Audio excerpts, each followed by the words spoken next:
One of the things I did was rewrite my own personal story. It was heading in a direction where I'd been told I had 6 weeks to live and I would definitely die. And I decided I was going to rewrite that script and create my own script. And I did.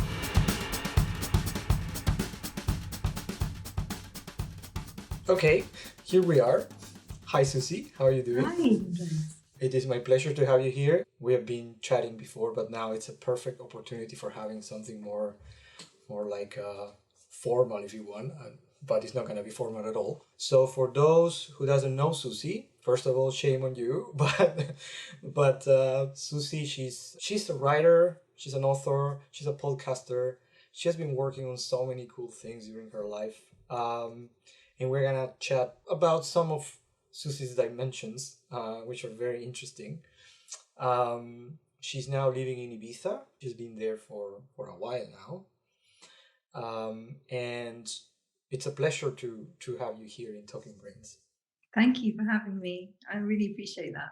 I'm gonna tell a little story. So basically, I was just looking on the internet about creativity, looking for some authors that are not necessarily related, or they're not necessarily focusing creativity from a scientific perspective, but more from a daily life point of view, and for the things that they might consider interesting or desirable for someone who wants to improve their creativity. And I just found this beautiful video about Susie, and then I said, I really want to meet her, and it would be really nice to talk to her, especially because of this beautiful book that is here. I'm showing it to the camera.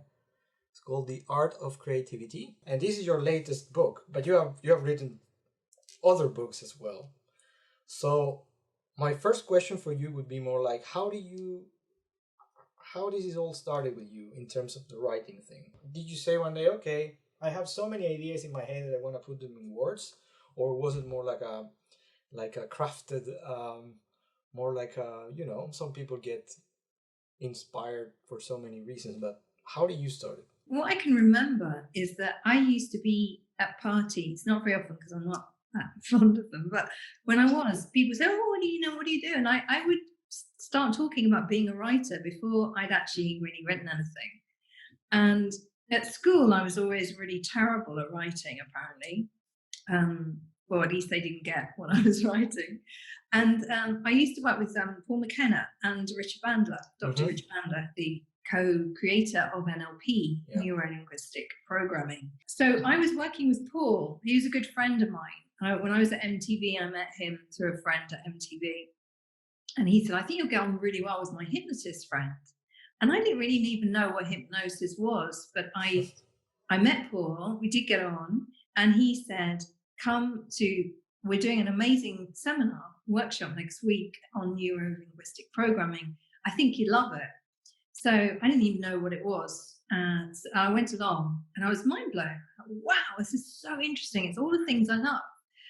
Neurology, programming, like as far as the brain is concerned, and linguistics. I was really into all of these things. I started working with Paul, and I started working with his company, which really trained people in NLP. And he was writing books a lot, and I was in the office working with him.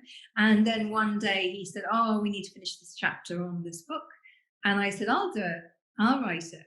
So I sat down and wrote, and realized the transition from me writing in my little room to then seeing it on the page published was quite a thing.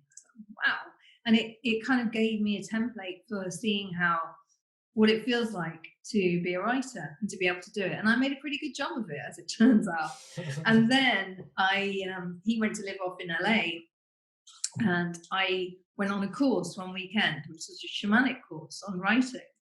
And he got us to go meditate, go up to the Akashic records, pick off from the library the book that you need to have written, or you would want to write your best book, pick it off the shelves and have a look at it. And I did this in a trance state. And that book was Instructions for Happiness. It was a book that I went home and I wrote. I sat down after this shamanic seminar and just wrote a whole book, sat down and wrote it in a few weeks. And I sent it off to an agent, and they called me straight back and said, yeah, we'll take it, and we'll take it out for publishing. Then I got a deal. Wow. And then I was a writer. But I had called myself a writer long before that. I kind of knew. I think we have a sense of our pathways and our destiny in many ways, because everything that I had done up until that point had all taken me into the area of psychology, broadcasting as well. Mm-hmm. I worked in TV. And so all of these skills that I picked up along the way helped me with becoming a writer.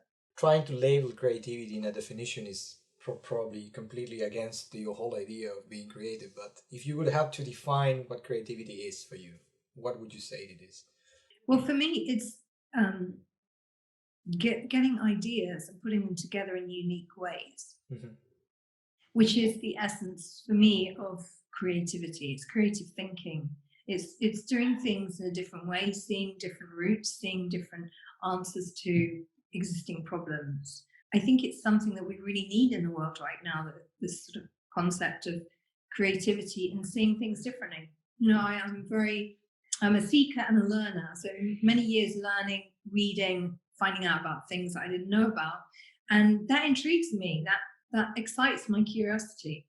And I think as human beings, we're hardwired to be interested in new ideas. And you know, it's interesting in this time of pandemic, it's a time when a lot of people have been leaning in to creativity when they haven't had other things to do, other stimulus that they would normally have.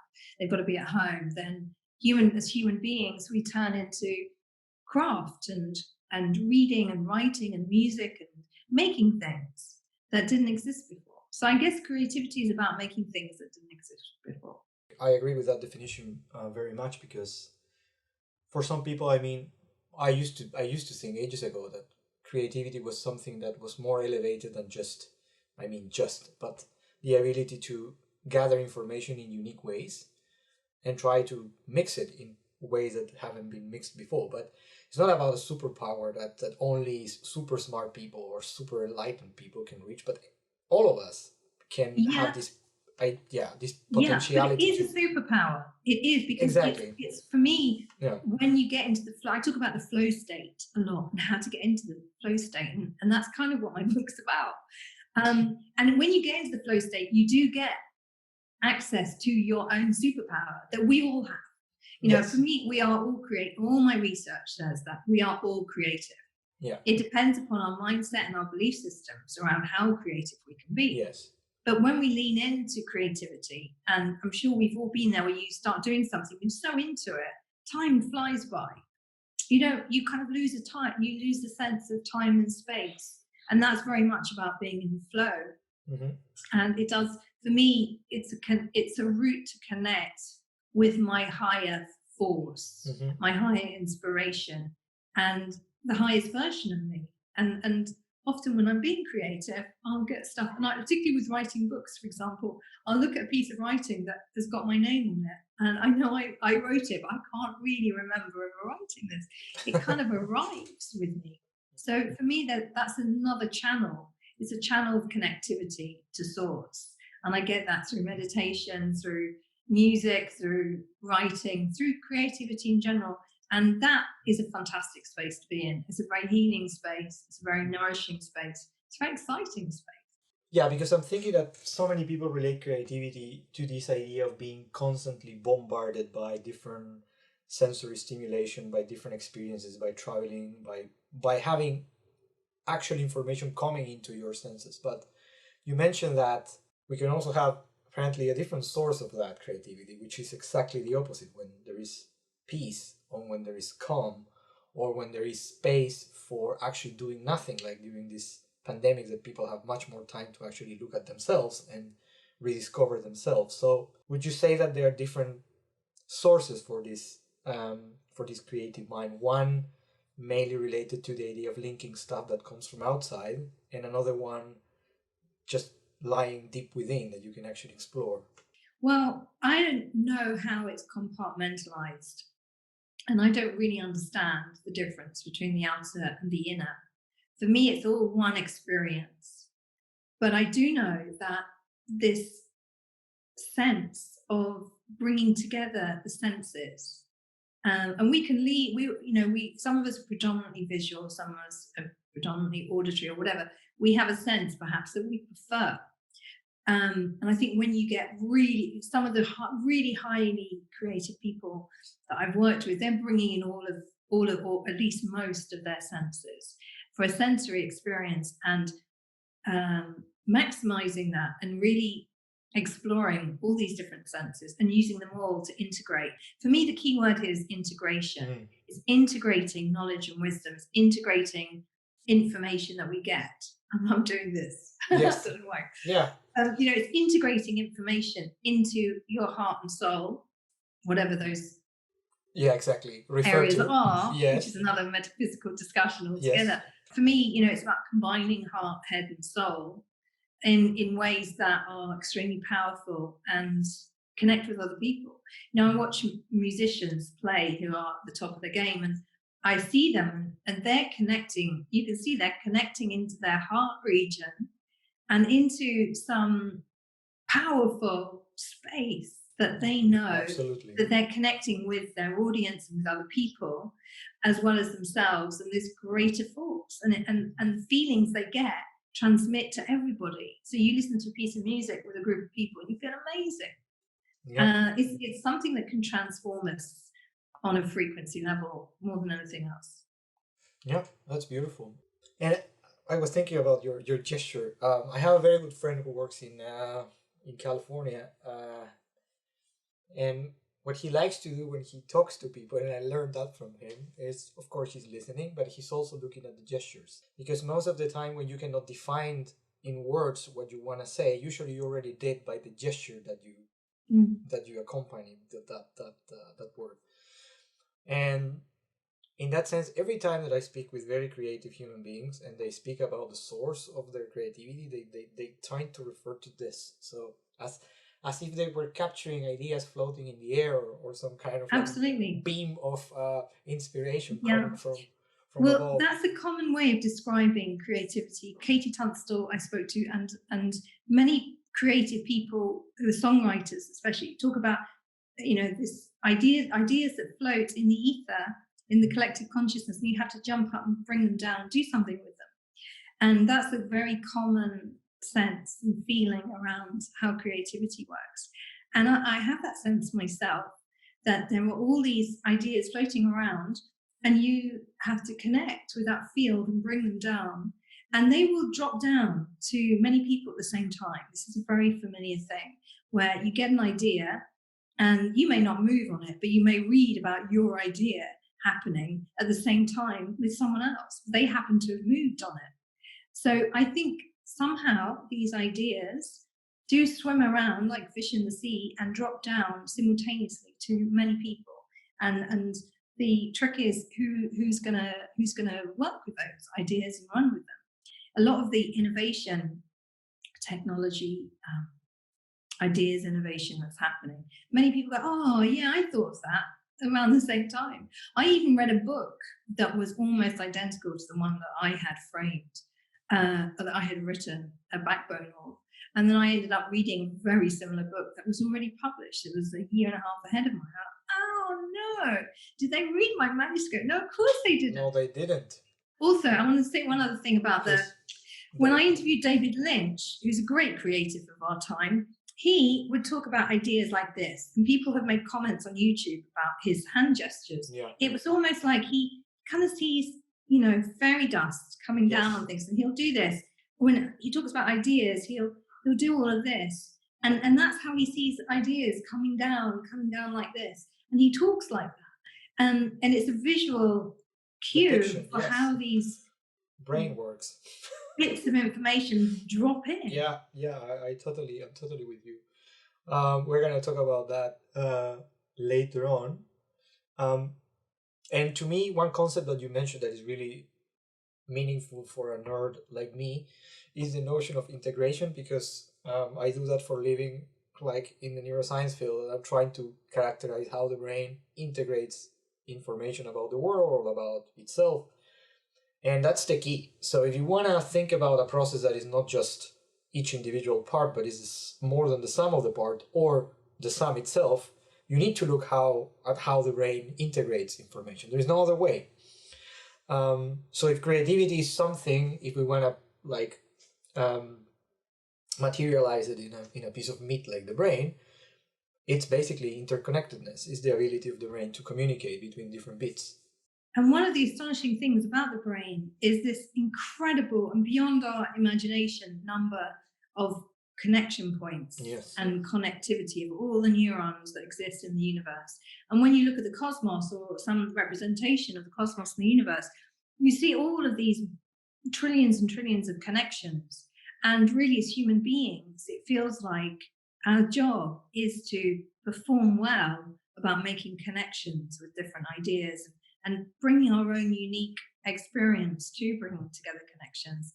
And from there, we can be these creative souls and make life really exciting. And I think when we learn things and when we do personal development and personal learning, it is all about not just gathering lots and lots of information, but enabling it to integrate into the psyche and be able to juggle like a juggler, to put these different nuggets of information together in a way that's satisfying, coherent, and interesting. Yeah. So did you try to like instantiate all of these aspects in this book, I guess? So I read it, and it's an amazing book because it has the flavor of someone who has been experiencing these things. So you're not just telling people a recipe or something that you heard somewhere else, but it's something that you have been doing, which is amazing. What would be the nuggets that you would say people should practice or people should embrace in their lives in order to become more creative? Let's start with three things, and they're actually the first three chapters, if I remember well. The first one is about really acknowledging what your fears and your blocks are, because many people say to me, "Oh, I'd love to write a book." And I go, "Okay, that's great. Why haven't you?" "Oh, I just haven't found the time yet, or I'm a bit scared of what people will think. I don't know if I'm good enough." Fears and obstacles come right in at the beginning to stop people. They're the thing that stops people moving forward, really. So I would encourage to look at that, find out what your fears are, face them, acknowledge them, discuss them, and then allow them to dissolve, allow them to get the hell out. And I think that's a very useful thing for and the reason creativity is so healing is because it busts through a lot of fears and obstacles that we have, which is enormously helpful. It helps with relationships, with yourself and the world and one another. It helps with work. It helps with health. Helps you become more inspiring and a better person generally. So why wouldn't you do that? So I think knocking out fears and blocks is number one. Secondly, I think journaling is really underrated. By journaling, what I mean is you get a blank notepad and you regularly, say once a day or twice a day, just write without editing yourself, anything, just put it down. And what that does is declutters your hard drive and allows more space for you to have more storage space in your head. So, and also what it does is uncover a lot of stuff that's going on unconsciously. And we're driven by so much of our unconscious mind, as we know. And I think journaling gives us a little crack in the glass where we can nip through and have a look into the unconscious and bring out things that perhaps we didn't even know were driving us, and gives you really good clarity on what's going on. The other thing it does, it helps you join the dots on what's going on day by day. When I write down my day, I'm like, wow, that's a lot of stuff that happened today. And very often we don't really hold it as a conscious awareness of the things that happen and how they're all connected. You know, you look at things and you go, oh, I ran into that person coincidentally. And I'm not a believer in coincidences. I think everything is beautifully organized and energetically attracted so that, you know, we have experiences that will help us to achieve our ambitions and our goals. So I think journaling is really, really powerful and really useful. And then the big tool in the toolbox is meditation. What happens when you go inside, you allow your mind to relax, you give yourself some time off from the outside world and go into the inner world. And for me, the inner world is where all of the interesting treasures lie. And, you know, all the great philosophers the writers, the ancient wisdom will all agree that this inner technology that we have and that we hardly tap into is where the magic happens as human beings. And I'm very optimistic. I really believe that we as human beings have infinite potential. And how interesting to decide I'm going to use that inner potential and really find it and get good at using it. And I think meditation is the best and fastest and most natural route to do that. Mm-hmm. We're going to get into that as well in the Okay. next chunk. So the process by which you write down everything that happened during the day only happens during your waking hours, or sometimes when you're at night and you wake up, you want to like take a note of whatever dream you were having. Do you have like some kind of a dream journal as well, or is it just during your waking hours? Yeah, so if the question is what's the best time to journal, it's when you wake up, those few moments, you're in a different brainwave state than the rest of the day. Highly susceptible to ideas, linked very closely to your sleep time, so you're kind of a bit in that dream state. So when you wake up is a very profound time for manifesting and inviting your brain to make sense of the night world, make sense of sleep, and make sense of what's going on. And you're in a very strong space, and you can begin your day. If you set yourself up well, you can begin your day to have a great day, or you can set yourself up to have a lousy day. But I would recommend having a good day every day. So I think when you wake up in the morning, it gives you an opportunity to set some intentions. And I think if we understood the power of intentions and how strong they operate in the world, we would all be we would be doing a lot more intention setting. And the other time that's really powerful for journaling is before you go to bed. So you're kind of reviewing the day, you're reviewing what went on, you're making sense of what went on, and helping your brain really to make sense of what's been happening, and review. So it's like at the start of the day, you're setting up potential, and at the end of the day, it's like a review. And I think both are very, very useful. You did have the opportunity to talk to very creative people during the creation of this book, right? Yeah. One of them was David Lynch. Yeah. For those who don't know David Lynch, again, shame on you, but but he's my favorite director of all time since I was like 13, and we have discussed this before with Susie. So I did this on purpose to bring you through this specific path, because I wanted you to to think about at least 4 aspects of what we've been discussing. One of them is visualization, hypnosis, meditation, your creative writing. I think we haven't spoken about, I don't know, eating or any of these other dimensions of more integral kind of living. But I did it on purpose because the very best way I can think about Susie Pearl at the moment is just in her creative mind, is that when she was facing a terrible, life-threatening situation in her life, she decided to say, you know what? I'm gonna make my own life now. I'm gonna try to fix myself. I'm gonna try to be creative, and I'm gonna change everything I have around me in order to get through this. And when I was thinking about this interview yesterday, I said, okay, how can I link this? This is the perfect way of linking it, because she is a living example of a creative human being. Why? Because in the worst situation of her life, when you were, we can chat about it, but you were having a very bad health situation. Instead of giving up, or instead of just saying, okay, I'm going to accept whatever, you became the most creative person on earth, because you reprogrammed, you reenacted everything around you in a way that made you cope.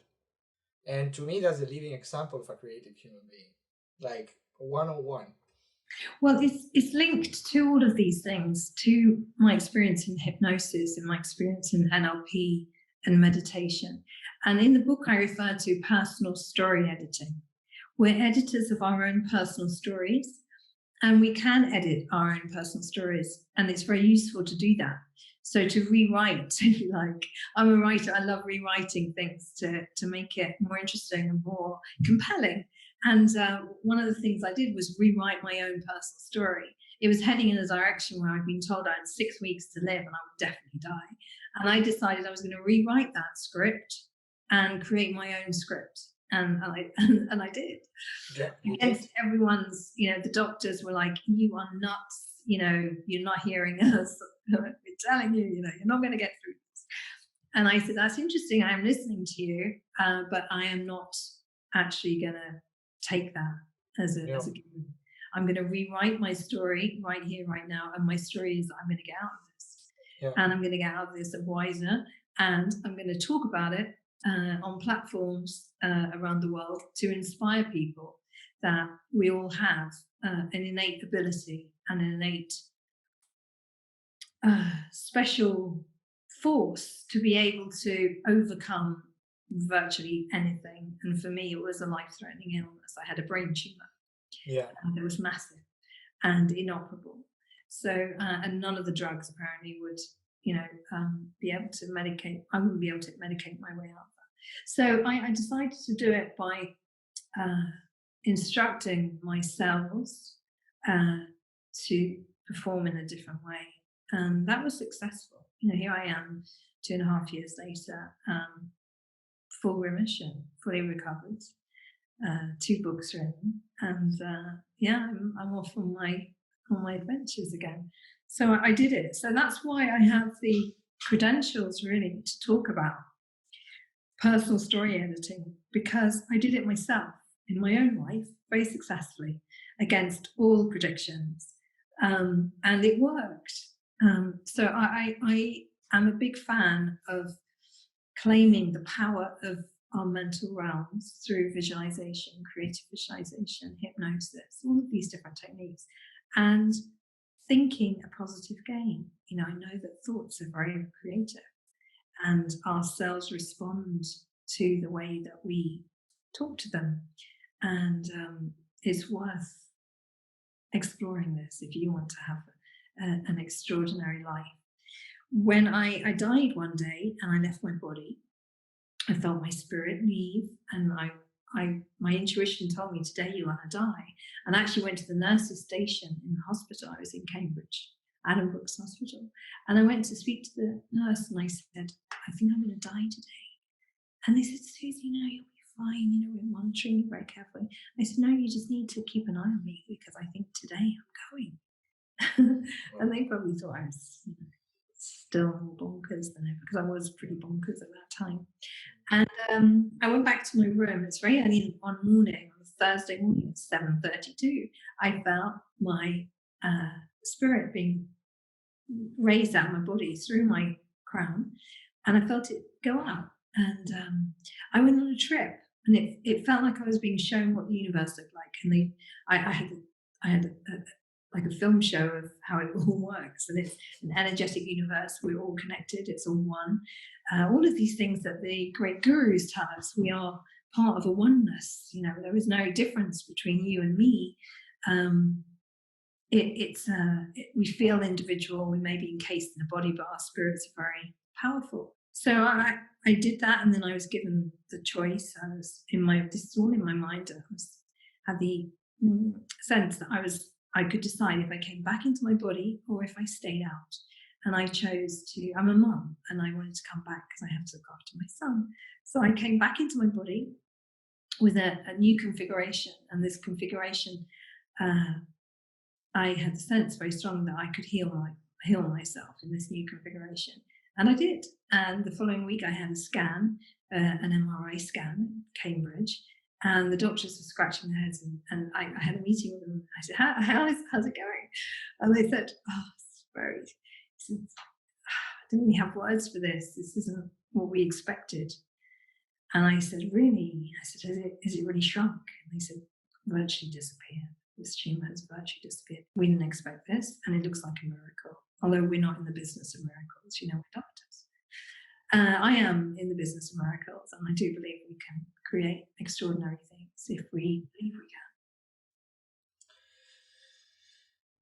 can." Yep. And the great thing is, by the way, the thing I realized is that I have 3 MRI scans, digital scans, that show the tumor that was in my brain. So if anyone says, I am making this up, well, actually, No. do you see my brain scan? You can email the It's all there, medically stamped by Cambridge University Hospital. Yeah, exactly. It's like a few kilometers from here, so I can go and ask. Yeah, it's affiliated, with it's in the town of Cambridge. Is the best, the oncologists there, the best in the world for what I had. And they were not, no one was expecting me to get out there alive. They told me to make a will and make my arrangements, none of which I was willing to do. And goodness, because I made it out. We're not saying that you shouldn't get to treatments of any kind, by the way. We're saying that how I can actually conceive what Susie's telling me is that there was like a cocktail of different techniques and practices, and one of them was chemo. Yeah. But there were plenty of them that were completely unrelated to chemo. Yeah. You changed Stem your cell diet. therapy. And I instructed my brain to allow my body to be able to receive that without the terrible side effects. So basically, you changed your nutrition completely. You started meditating more often. You basically started reprogramming your thoughts.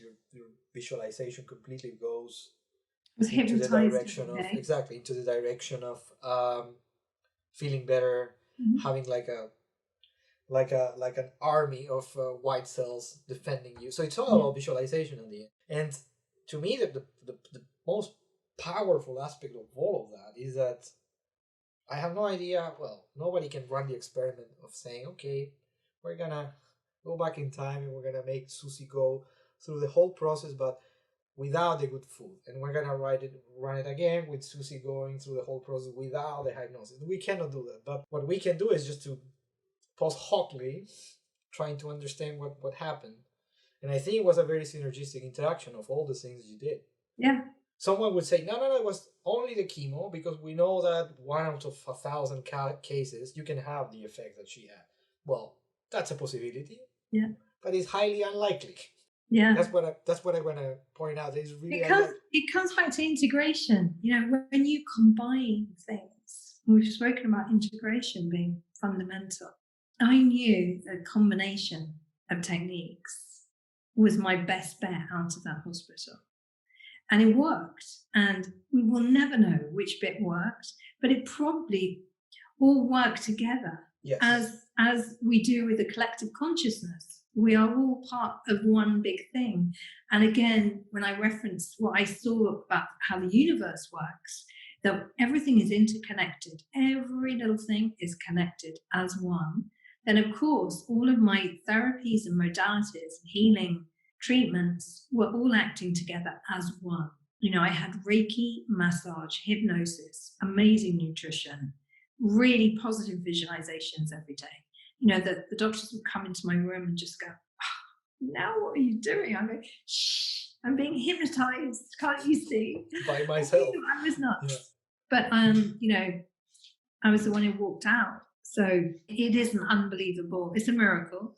But I think the reason it happened to me is because I'm a writer, and it was necessary that I share this story out and give people hope and cause to think that we can overcome extraordinary drawbacks and challenges in life if we have a strong approach involving playing with your consciousness in a way that works. Yeah. And here you are. Here I am. So what have you been doing after that? How, I think is a very cliche thing to ask, but of course this experience changed you dramatically. Dramatically. I am not the same person. I've got different operating software. I see the world differently. I'm very compassionate. I'm not involved in world politics. I try not to listen to the news because it's depressing. And I spend my life really seeing the good in life and other people. Much more compassionate, much more loving, much kinder, nicer person, actually. And I'm curious about things. I have a curiosity now, and Also, I have an intention to talk about all of this sort of stuff, awareness, consciousness, healing, and the power of, magnetics, of how everything is, we are all in this attraction-based universe where things get attracted to each other in different frequencies. And I'm a big believer that life is about frequency. Who you hang out with and the frequency of the people around you will dictate, in my model of the world, it will dictate your personal frequency. So I'm very careful about who I hang with and subjects I talk about. I went on a long walk yesterday with 10 other people, and it was up a beautiful mountain, and I was with people I wouldn't normally be with. It was sort of a random selection of people who went on this walk, and a lot of them were talking stories that I couldn't listen to. They were talking about Trump and the news and terror this and fear that. I didn't want to listen, and I walked off and literally closed my ears, because I have to curate what I put around me. The frequency needs to be really high. I intend to stay very well and be a good person, a useful person in this world. And I don't think that means complaining and moaning and seeing all the dark side of life. I think it's the opposite. So, I think I'm here to inspire and help others, live a more vibrant life.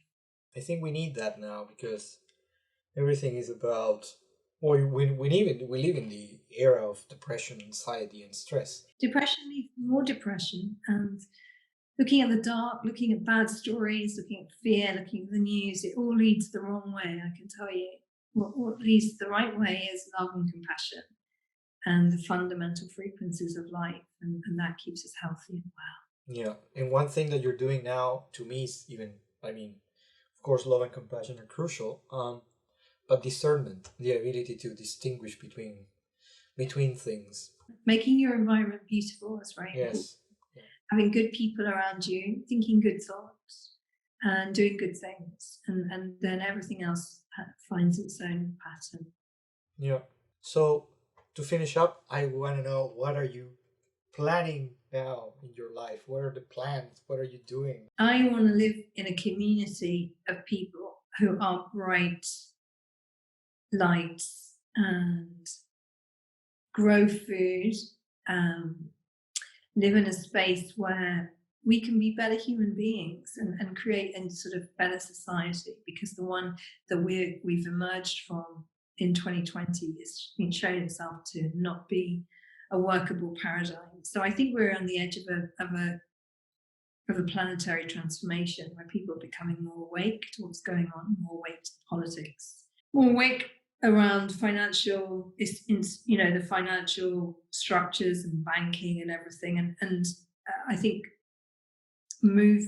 having a lot of change this year for people, whether it's where they're working or how they're working, has caused people just to stop and think a bit more about what we're doing to the planet. Are we behaving in a way that is honouring the planet or depleting its resources? And so I really want to be around and live around and have a society around people who care about these things. So I'm working on a project with some people who are looking at introducing new high frequency living spaces where we can all, enjoy sustainable living, growing our own food, making good resources that is not taking away from the planet, but is enhancing the planet, and teaching children better as well. Maybe changing the educational model, because that doesn't work. That's archaic and it's based on very old principles, and it's no longer relevant in this age of the internet. We don't need to remember who killed who in the Battle of Hastings. It's not relevant. What is relevant is learning how to live from the heart, be emotionally honourable, and acting with integrity as human beings on this planet. Mm-hmm. That sounds like a great plan. That's the plan. That's the plan.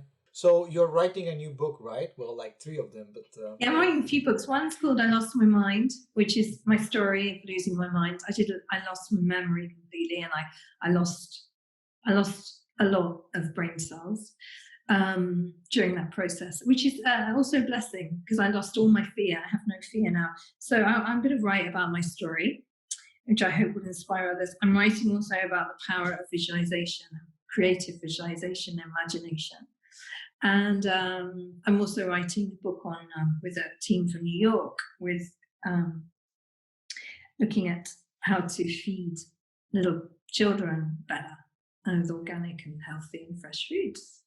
That's beautiful. So that's what You're I'm doing. busy. You're busy. That's awesome. So again, for those who want to get this beautiful book, I'm gonna put the link everywhere. To me, at least, the value of this beautiful book is that it's pure experience. Yeah. There is no much theory here or how things should work. It's just your own take on how creativity works based on your own experience, and that's beautiful because it's very practical. I'm also recording some meditations to go along with it. So each chapter will have its own meditation, which will take you into the headspace and download that information directly to your neurology. From the ether. Yeah. And for people who want to find out more about me, check out my website, which is susiepearl.com. Yes. And sign up to my newsletter, and then you'll hear about all the things I'm up to.